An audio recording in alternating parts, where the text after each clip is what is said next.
ছাড়া তার জীবনের আর কোনো ব্রত ছিল না। তিনি অনুমান করতে পেরেছিলেন উজান দেশের সম্পদ, পানি সম্পদ যদি ভাটির দেশে সঠিকভাবে বন্টনের চুক্তি না হয় তার পরিণতিতে কি হতে পারে তা তিনি অনুমান করেছিলেন।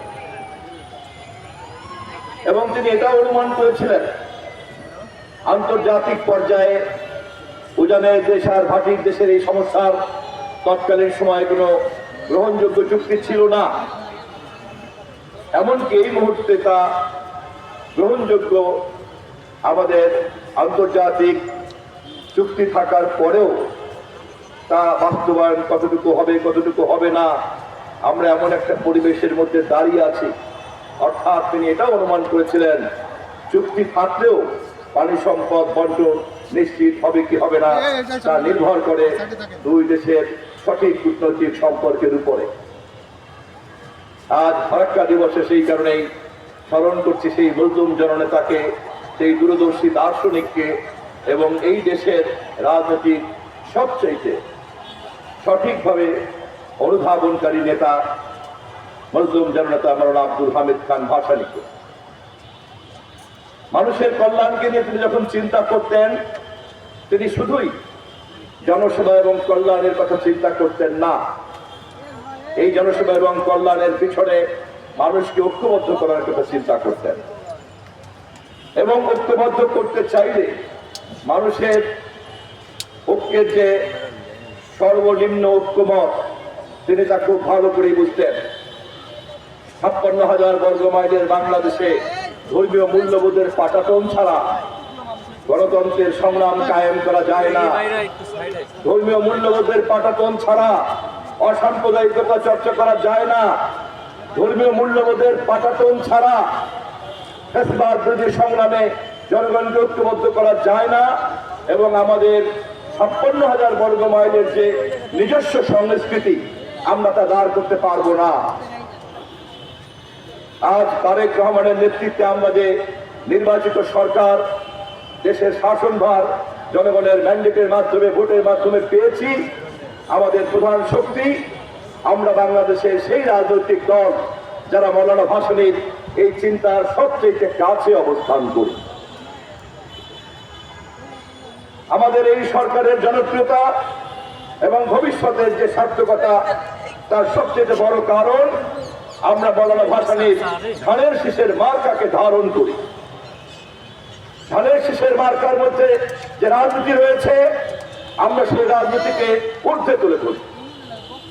মাওলানা ভাসানী মৃত্যুর আগে যখন সর্বশেষ তৎকালীন সময়কার রাষ্ট্রপতি শহীদ জিয়াউর রহমানের সঙ্গে সাক্ষাৎ হয়েছিল, যখন হাসপাতালে রাষ্ট্রপতি তাকে দেখতে গিয়েছিলেন, তখন তাদের রাজনৈতিক আলাপ আলোচনার মধ্য দিয়ে তিনি এই সারবস্তুটি তুলে ধরেছিলেন। ধানের শীষের মধ্যে নিহিত আছে ভবিষ্যতের গণতন্ত্র, স্বাধীনতা এবং সার্বভৌমত্ব। এবং এই কথাই প্রতিটি অর্থে আমাদের মাননীয় প্রধানমন্ত্রী টাঙ্গাইলে বলেছেন। মাওলানা ভাসানী 1976 সনে হাতে তুলে দিয়েছেন ধানের শীষ শহীদ রাষ্ট্রপতি জিয়াউর রহমানের হাতে। সেই হাত ধরে বেগম খালেদা জিয়ার হাতে ধানের শীষ, সেই হাত ধরে আজ তারেক রহমানের হাতে ধানের শীষ। অতএব ধানের শীষ জানে ফারাক্কার সমাধান কেমন করে করতে হবে। ধানের শীষ যেমন করে এবারের নির্বাচনের জনগণের স্বতঃস্ফূর্ত রায়কে পেয়েছে, দেশি বিদেশি সকল শক্তির সমর্থনকে পেয়েছে, ঠিক সেই ধারাবাহিকতাতেই ধানের শীষ ফারাক্কা সমস্যার সমাধান ইনশাআল্লাহ করবে। ইতিমধ্যে আজকের সবার মাননীয় প্রধান অতিথি আমাদের নেতা মাননীয় সকালবেলায় বলেছেন আগামী ডিসেম্বর মাসে গঙ্গা চুক্তির মেয়াদ শেষ করার আগেই এই চুক্তি আবার জাতীয় স্বার্থের ভিত্তিতে নবায়ন করার জন্য আমাদেরকে জাতীয় ঐক্যমতের উদ্যোগ নিতে হবে। এবং আমি দেশের সকল গণতান্ত্রিক শক্তিকে ফারাক্কা দিবসের এই মঞ্চে দাঁড়িয়ে ভাসানী অনুসারীদের রফিকুল ইসলাম বাবলু সাহেবের দলের এই মঞ্চে দাঁড়িয়ে আমাদের মহাসচিবের সেই আহ্বানকে বাস্তবায়ন করার জন্য আমি আবারও আহ্বান জানাই। আসুন পৃথিবীতে উজান ঘাটির দেশের সমস্যা সমাধান করার জন্য এই মুহূর্তে যে আন্তর্জাতিক প্রোটোকল এবং চুক্তি বিদ্যমান আছে, আমাদের সম্মিলিত ঐক্যের মধ্য দিয়ে সরকারকে শক্তিশালী করে কূটনৈতিক তৎপরতার মধ্য দিয়ে সেই আন্তর্জাতিক চুক্তিকে বাস্তবায়ন করে আমাদের স্বার্থের ভিত্তিতে আবারও গঙ্গা চুক্তিকে আমরা নবায়ন করে ছাড়বো ইনশাআল্লাহ।